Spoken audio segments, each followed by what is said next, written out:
Kristen Brody, and today I will be reporting to you live 3 reasons why we should end the death penalty. But first, what is the death penalty? The death penalty, aka capital punishment, is when the government kills someone for a crime. This cruel practice was brought over to the United States from our mother country, Britain.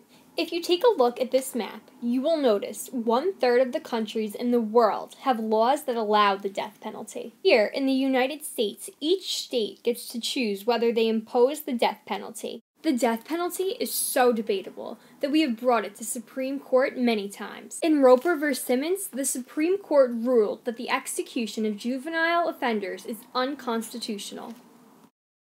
In Furman v. Georgia, the Supreme Court suspended the death penalty. Then, 4 years later, in Gregg v. Georgia, the death penalty is reinstalled.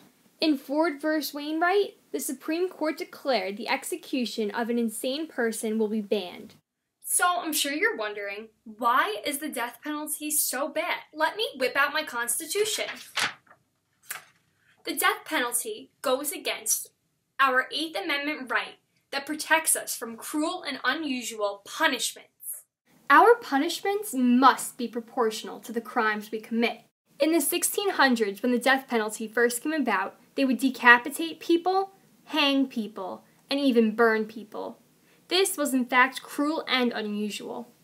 Now in modern times, we now use lethal injections, which makes it a very quick and painless death. Due to the fact that it's so quick and painless, people argue that it isn't cruel and unusual. These lethal injections don't always work and can be extremely unpredictable. For example, in January 2014, Dennis McGuire's execution took 24 minutes, and he appeared to be gasping for air for 10 to 13 minutes. A death like that is long and painful, and also cruel and unusual, and breaks the Constitution. Reason number 2 to stop the death penalty. It costs millions of dollars every single year. Statistics prove that it costs more to execute someone than to keep them in prison for life. Cases with the death penalty cost $1.26 million. The more money we spend on the death penalty, the less money we have for other resources. You want the subways to run faster? Schools to be better? Well, that might be a problem because New York spent $170 million in 9 years just on the death penalty, but they made no executions. Ultimately, spending more money on the death penalty reduces the resources for crime prevention, mental health treatment, education and rehabilitation, and our emergency services. The last problem with the death penalty is you can't take it back. Absolute judgment may lead someone to pay the price for a crime they didn't commit. Cameron Todd Willingham was executed in Texas in 2004 for setting a fire that killed his 3 daughters.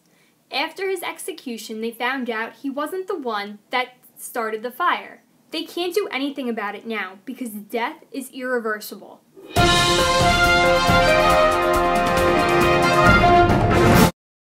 Now, I want to leave you with a question. Why do we kill others to prove that killing others is wrong?